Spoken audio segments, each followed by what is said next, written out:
समस्त को नमस्कार। ख्रीष्टरे प्रिय भाई एवं भौणी माने आज भिडियो आम जर्दन नदी को आम देखा जो नदी में आमर त्राणकर्ता प्रभु जीशु ख्रीष्ट बाप्तिस्म ग्रहण करते। आपण बर्तमान जो नदी देखुंत ये हूँ से जर्दन नदी आउ यही नदी में प्रभु जीशु ख्रीष्ट बाप्तिस्म नहीं। आप निज आखिरे देखंतु, लाइव देखंतु, घर थी देखंतु जर्दन नदी एवं या कि भाव में सजाई यार चतुर्पार्श्व कि भाव में बाउंड्री दिखाई। ये देखंतु लिखा अच्छी यार्देनित। यार्देनितर अर्थ हूँ जर्दन नदी, जोटा कि इस्राएल देश में यार्देनित बोली कह जाए। यार्देनितर अर्थ हूँ जर्दन नदी, जहाँ को इंग्लीश रे को जॉर्डन रिवर बोली कह जाए। आ प्रिय बंधुगण जदि आपड़ सेठाकू जीवे से जगह को आपड़ यही सब देखिए।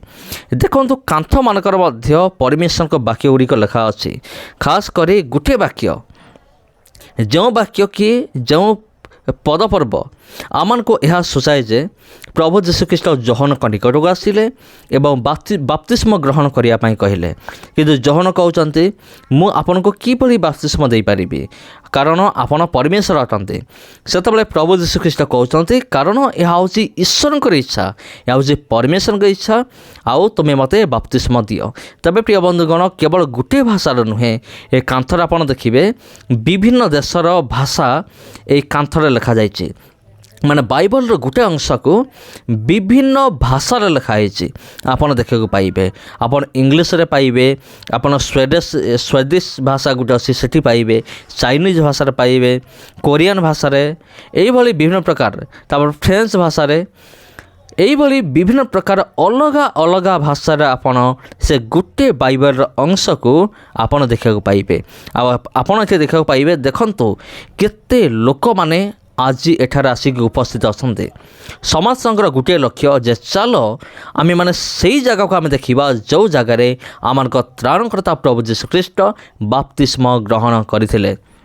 तेरे प्रिय बंधुगण बहुत दिन तले मु आउ गोटे वीडियो मु अपलोड करी ए जर्दन नदी को लेकिन। तेरे प्रिय बंधुगण आउ अनेक दिन हो गलानी मोर जर्दन नदीर वीडियो मु अपलोड करना। आउ बर्तमान आउ थरे ए वीडियो को नुआ भाव में से वीडियो अलग ए वीडियो अलग ए वीडियो को मु आपन सामना को मानी अच्छी एवं आपन देखंतु देखंतु ए कांथरे केमते लिखा जाइए लाइन बाय लाइन विभिन्न भाषा रे, माने बाइबल गोटे अंश को आउ जोठी जोहन कौन करथिले बाप्तिस्म देइथिले काहाकू प्रभु जीशु ख्रीष्ट को, से जगह अच्छी केते सुंदर केते मनोहर।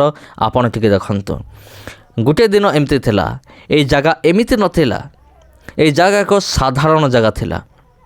हुए तो सही समय बहुत जंगल थिबो, हुए तो कौन कौन थिबो, किंतु वर्तमान ए जगह को एमिति सजा है जने जदि बाहर देखिबो ताको भितर जीवा पाई आपे आपे इच्छा हबो जे मु से जगह को देखिक आसे जो जगह प्रभु जीशु ख्रीष्ट बाप्तिस्म ग्रहण करते।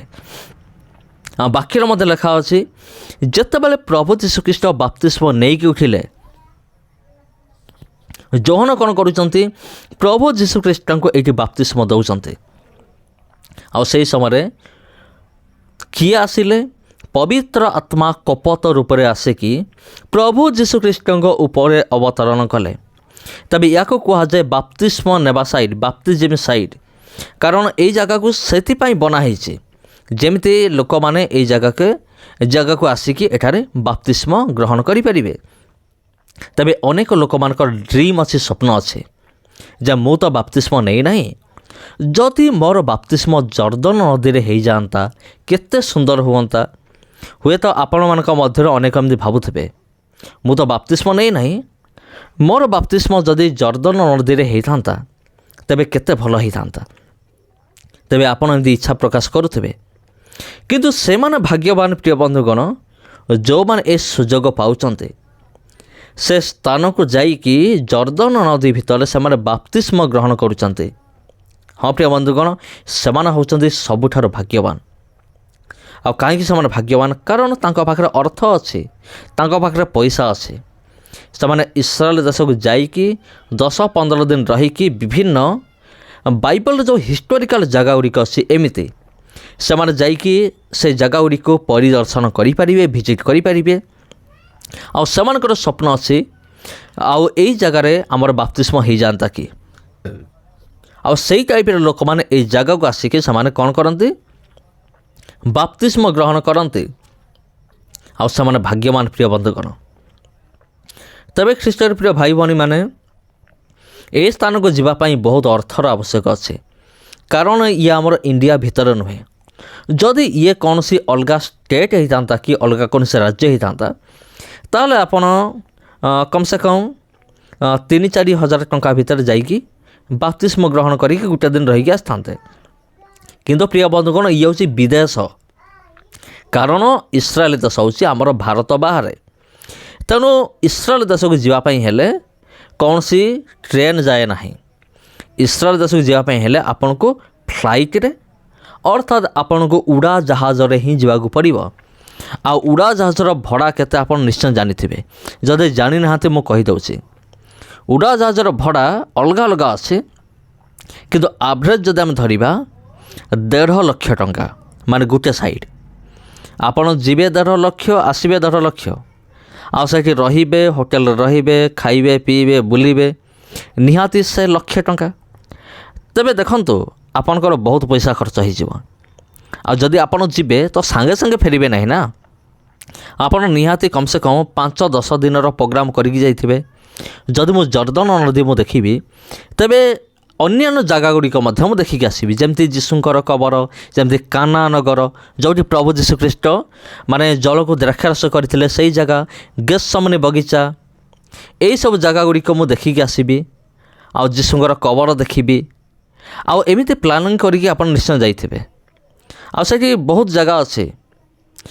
ଆଉ ନିଶ୍ଚିନ୍ତ ଭାବରେ ଆପଣଙ୍କୁ କିଛି ଦିନ ରହିବାକୁ ପଡ଼ିବ। ସେଇ ରହଣି ଭିତରେ ଆପଣଙ୍କର ବହୁତ ଖର୍ଚ୍ଚ ହେବ ନିହାତି ଭାବରେ। ତେଣୁ ଆପଣଙ୍କ ଭିତରୁ ଆପଣ ଅନେକ ନିହାତି ଭାବରେ ସେମାନେ ଭାବୁଥିବେ, ଇଚ୍ଛା ପ୍ରକାଶ କରୁଥିବେ ଯେ ଆମେ ବି ଏଇ ଜାଗାରେ ଯାଇକି ବାପ୍ତିସ୍ମ ଗ୍ରହଣ କରନ୍ତୁ କି। ତେବେ ଗୋଟିଏ ମାତ୍ର ରାସ୍ତା ଅଛି ଆପଣ ଯାଇପାରିବେ। ସେଇଟା କ'ଣ?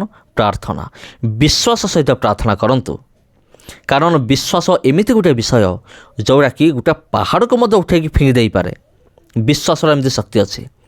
ତେବେ ଆପଣ ଯଦି ପରମେଶ୍ୱରଙ୍କୁ ପ୍ରାର୍ଥନା କରିବେ, ହେ ପରମେଶ୍ୱର, ମୁଁ ସେ ଜାଗାକୁ ମୁଁ ଯିବା ପାଇଁ ଚାହୁଁଛି ଯେଉଁ ଜାଗାରେ ଆପଣ ବାପ୍ତିସ୍ମ ଗ୍ରହଣ କରିଥିଲେ, ମନୁଷ୍ୟ ରୂପରେ ଆସିଥିଲେ, ସେ ଜାଗାକୁ ଯାଇକି ସେ ଜାଗାରୁ ବାପ୍ତିସ୍ମ ଗ୍ରହଣ କରିବା ପାଇଁ ଚାହୁଁଛି। ହେ ପରମେଶ୍ୱର, ମୋତେ ତୁମେ ଅର୍ଥ ଯୋଗାଅ, କାରଣ ତୁମେ ଜିହୋଭା ଜିରେ ପରମେଶ୍ୱର ଅଟ। ଯଦି ଆପଣ ପରମେଶ୍ୱରଙ୍କ ଇଚ୍ଛା ଅନୁସାରେ ଯଦି ଏମିତି ମାଗନ୍ତି, ଯଦି ପରମେଶ୍ୱରଙ୍କ ଇଚ୍ଛା ଥାଏ, ତେବେ ଆପଣ ନିଶ୍ଚିନ୍ତ ଭାବରେ ଯାଇପାରିବେ। ଆପଣ ଯାଇପାରିବେ, କାରଣ ବାକ୍ୟରେ ଲେଖା ହେଉଛି ମାଗ ଦିଆଯିବ, ଖୋଜ ପାଇବ। ଆପଣ ଯଦି ପ୍ରାର୍ଥନା କରୁଛନ୍ତି ସେ ଜାଗାକୁ ଯିବା ନିମନ୍ତେ, ବାପ୍ତିସ୍ମ ଗ୍ରହଣ କରିବା ନିମନ୍ତେ, ଏଇଟା କୌଣସି ମନ୍ଦ ବିଷୟ ନୁହେଁ। ଆପଣ କୌଣସି ମନ୍ଦ ବିଷୟ ମାଗୁନାହାନ୍ତି। ସେଥିପାଇଁ ପରମେଶ୍ୱର ଆମକୁ ନିଶ୍ଚୟ, ପରମେଶ୍ୱର ଆପଣଙ୍କୁ ନିହାତି ଯୋଗାଇବେ। ତେଣୁ ଏଇ ବିଶ୍ୱାସ ଭରସା ରଖିକି ଆପଣ ପ୍ରାର୍ଥନା କରନ୍ତୁ। ଯଦି ଆପଣ ଚାହୁଁଛନ୍ତି ଏ ଜାଗାକୁ ଯାଇକି ଏ ଜାଗାରେ ବାପ୍ତିସ୍ମ ଗ୍ରହଣ କରିବା ନିମନ୍ତେ, ତେବେ ଆପଣ ନିଶ୍ଚିନ୍ତ ଭାବରେ ପ୍ରାର୍ଥନା କରନ୍ତୁ। ପରମେଶ୍ୱର ନିଶ୍ଚିନ୍ତ ଭାବରେ ଆପଣଙ୍କ ପ୍ରାର୍ଥନା ଶୁଣିବେ, ଆପଣଙ୍କ ପ୍ରାର୍ଥନାର ନିଶ୍ଚିନ୍ତ ରୂପରେ ଉତ୍ତର ଦେବେ। ତେବେ ପ୍ରିୟ ବନ୍ଧୁଗଣ, ପ୍ରଭୁ ଯୀଶୁଖ୍ରୀଷ୍ଟ ଏହି ଜାଗାରେ ବାପ୍ତିସ୍ମ ଗ୍ରହଣ କଲେ।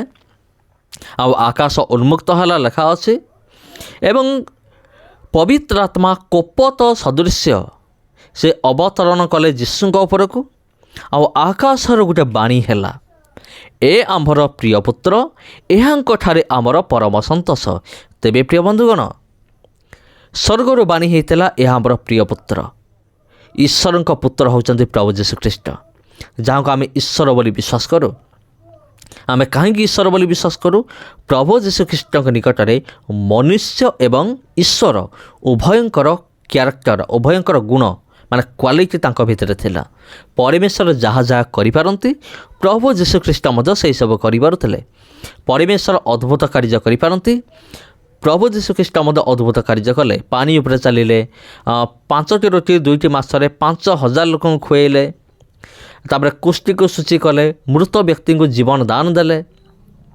ଆଉ ସବୁଠାରୁ ବଡ଼ ଆଶ୍ଚର୍ଯ୍ୟକର୍ମ ହେଉଛି, ସେ ନିଜେ ଯେତେବେଳେ ମୃତ୍ୟୁବରଣ କଲେ, ଆଉ ସେ ମୃତ୍ୟୁରୁ ପୁନର୍ଜୀବିତ ହେଲେ।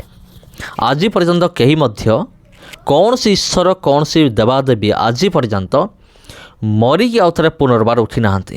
କେବଳ ପ୍ରଭୁ ଯୀଶୁଖ୍ରୀଷ୍ଟ ମୃତ୍ୟୁ ପରେ ପୁନର୍ଜୀବିତ ହେଲେ, ଆଉ ଥରେ ବଞ୍ଚିଲେ, ଯାହାକି ଇତିହାସ ସାକ୍ଷୀ ଅଛି। ତେବେ ପ୍ରିୟ ବନ୍ଧୁଗଣ ପ୍ରଭୁ ଯୀଶୁଖ୍ରୀଷ୍ଟ ଅଦ୍ଭୁତ କର୍ମ କରିପାରୁଥିଲେ, କାରଣ ଈଶ୍ୱର ବି କରିପାରନ୍ତି। ଈଶ୍ୱର ସର୍ବଜ୍ଞାନୀ ଅଟନ୍ତି। ପ୍ରଭୁ ଯୀଶୁଖ୍ରୀଷ୍ଟ ମଧ୍ୟ ସର୍ବଜ୍ଞାନୀ ଥିଲେ। ତାଙ୍କୁ କିଏ ମାରିବ, କେଉଁଠି ମରା ହେବ, ଆଉ ନିଜର ମୃତ୍ୟୁ ବିଷୟରେ, ଆଗାମୀ ଭବିଷ୍ୟତ ବିଷୟରେ ସେ ଜାଣିପାରୁଥିଲେ। ଏହାକୁ ନେଇକି ଅନେକ ବିରୋଧୀମାନେ ପ୍ରଶ୍ନ କରନ୍ତି, ତୁମ ଯୀଶୁ କାହିଁକି ନିଜକୁ ତାହେଲେ ବଞ୍ଚାଇଲେ ନାହିଁ, ବଞ୍ଚାଇ ପାରିଲେ ନାହିଁ? ତେବେ ପ୍ରଭୁ ଯୀଶୁଖ୍ରୀଷ୍ଟ ବଞ୍ଚାଇ ପାରିଲେ ନାହିଁ ନୁହଁ, ପ୍ରଭୁ ଯୀଶୁଖ୍ରୀଷ୍ଟ ନିଜକୁ ବଞ୍ଚାଇଲେ ନାହିଁ ଆମକୁ ଉଦ୍ଧାର କରିବା ନିମନ୍ତେ, ଆମକୁ ମୁକ୍ତି ଦେବା ନିମନ୍ତେ। ଆଉ ସେଇଦିନ ଯଦି ପ୍ରଭୁ ଯୀଶୁଖ୍ରୀଷ୍ଟ କ୍ରୁଶ ଉପରୁ ଓହ୍ଲାଇ ଆସିଥାନ୍ତେ, ତେବେ ଆମେମାନେ କେହି ପରିତ୍ରାଣ ପାଇନଥାନ୍ତେ, କାରଣ ତାଙ୍କର ମୃତ୍ୟୁ ଅବଶ୍ୟ ହେବାର ଥିଲା। ସେଥି ନିମନ୍ତେ ଆମେମାନେ ସମସ୍ତେ ପରିତ୍ରାଣ ପାଇଲୁ। ପ୍ରଭୁ ଯୀଶୁଖ୍ରୀଷ୍ଟ ସର୍ବଦର୍ଶୀ, ଆଉ ଈଶ୍ୱର ମଧ୍ୟ ସର୍ବଦର୍ଶୀ, ସର୍ବଶକ୍ତିମାନ। ଈଶ୍ୱର ସର୍ବଶକ୍ତିମାନ, ତେଣୁ ପ୍ରଭୁ ଯୀଶୁଖ୍ରୀଷ୍ଟ ମଧ୍ୟ ଥିଲେ ସର୍ବଶକ୍ତିମାନ। କାହିଁକି? କେମିତି ସର୍ବଶକ୍ତିମାନ ଥିଲେ? ସେ ଝଡ଼କୁ ଆଦେଶ ଦେଲେ, ରହିଯା, ଝଡ଼ ରହିଗଲା।